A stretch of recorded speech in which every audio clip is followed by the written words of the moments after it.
All right, welcome to today's broadcast. Once again, thank you for tuning in. This is Collins, and you're welcome to Crypto Cool Coin.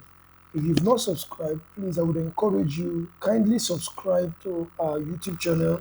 Click on the subscription box, and then also turn on the notification so that whenever I'm doing a video, you will get to receive the video because I'm going to be teaching you everything about cryptocurrencies, what you need to know, and your pathway so that you can also be a pro and have understanding about cryptocurrencies and the blockchain generally.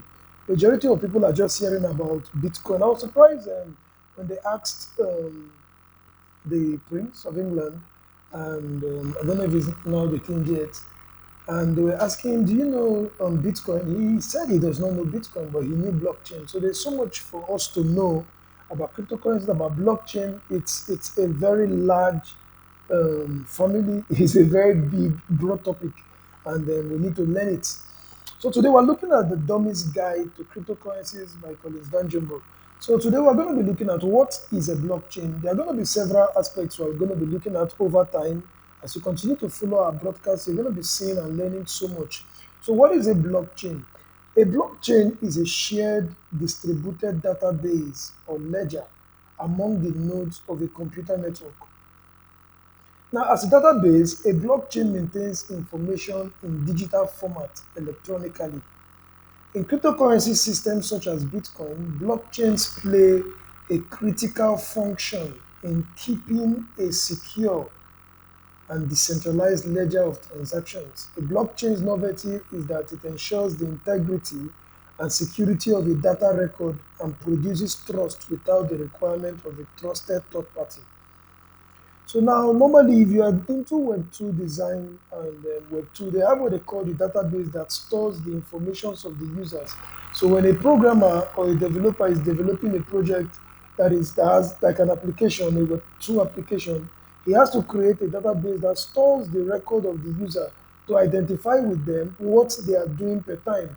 But the blockchain is like the opposite of the database. Actually, a database, but it's a different database. Now, the database in a Web2 system compared to this Web3 or called a blockchain, a database can be modified, can be manipulated. One could actually delete an information from the database which you don't want anybody to investigate or to audit. But that cannot be done in the blockchain. So that is why it says a blockchain is a shared distributed database or ledger among the nodes of a computer network. So now, secondly, the data structure is a significant distinction between a conventional database and a blockchain. How the data is flown, like the data flow across the blockchain. So a blockchain accumulates information in groupings. Now take note. Remember, in the database, if you're into programming, some of you may not actually be into programming, but a database it arranges it in lines of tables, or better still in tables format. But a blockchain accumulates informations in groupings called blocks, which contain informations in sets. So blocks have defined storage capabilities, and when they are filled up, they get closed and they are linked to the preceding block, producing what you call the blockchain. Now, this is a data chain that consists of linked blocks. All the data that flows, additional data that follows the newly added block is compiled into a new block, which is then added to the chain once it is complete. So it's more like when they're doing packaging in an industry, maybe biscuits, and they're packaging it and putting it in the carton, or they're packaging bottled waters and the rest, set by set. So that is like the data flow of it. So let's continue with this. So a database typically organizes its data in tables, like I mentioned, whereas a blockchain, as its name suggests, organizes its data into strings of blocks.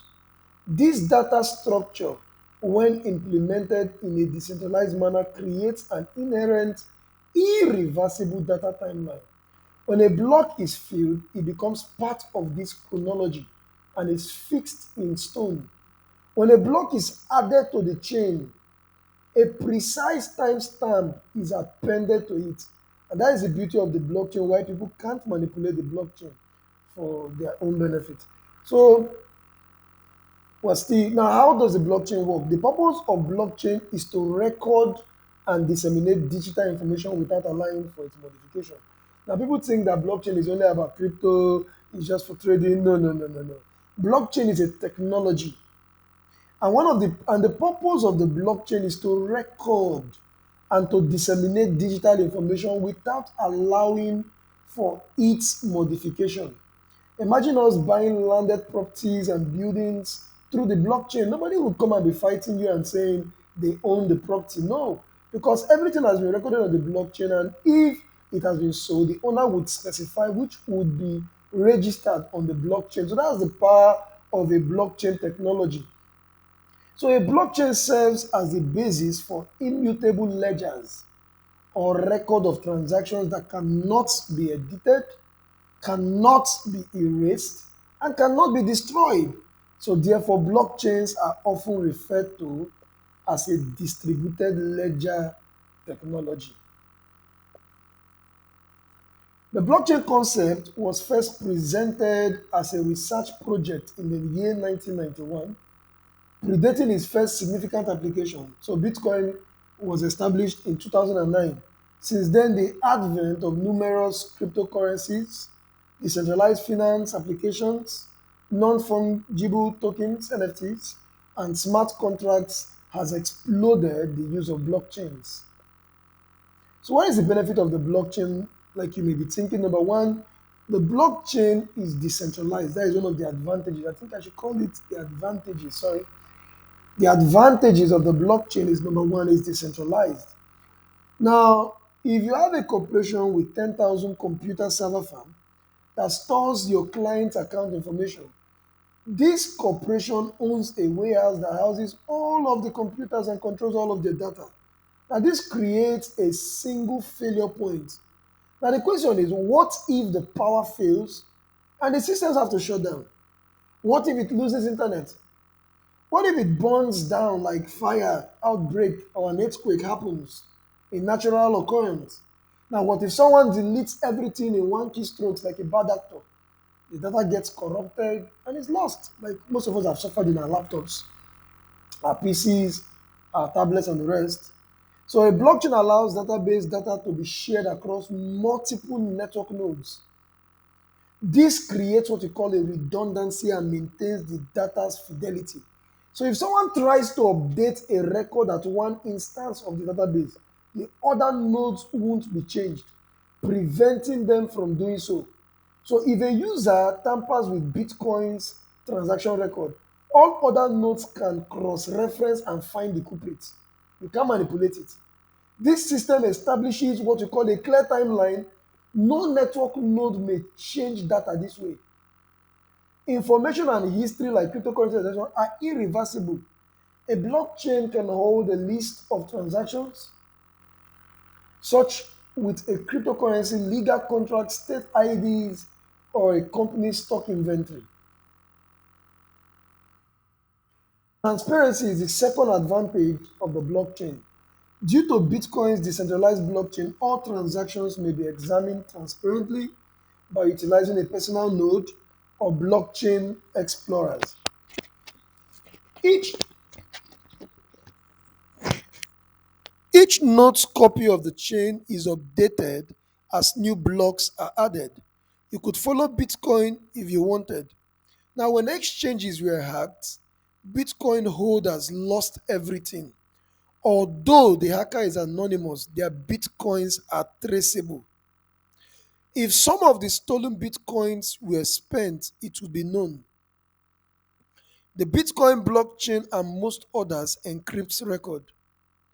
Only the record's owner may decrypt it to reveal their identity using a public private key pair. So blockchain users can stay anonymous and transparent.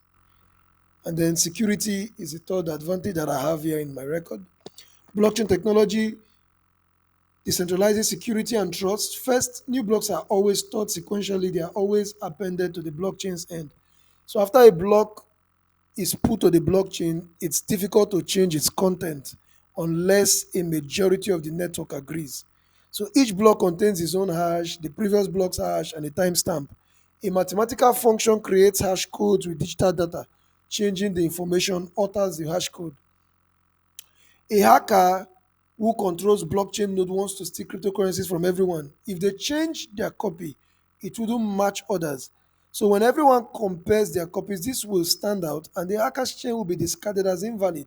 So a hacker must control and alter 51% or more of the blockchain copy so that their copy becomes the dominant copy and the agreed upon chain. Such an attack would need a lot of money and resources because the blocks would have different timestamps and hash codes. So, due to the scale and growth of many Bitcoin networks, the cost will be overwhelming.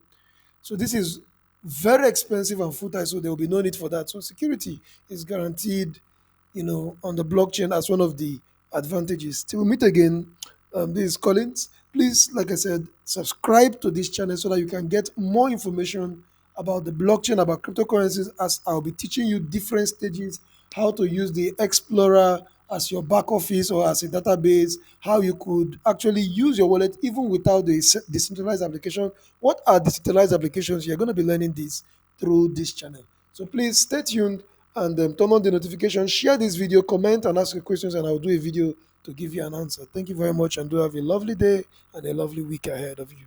Bye bye.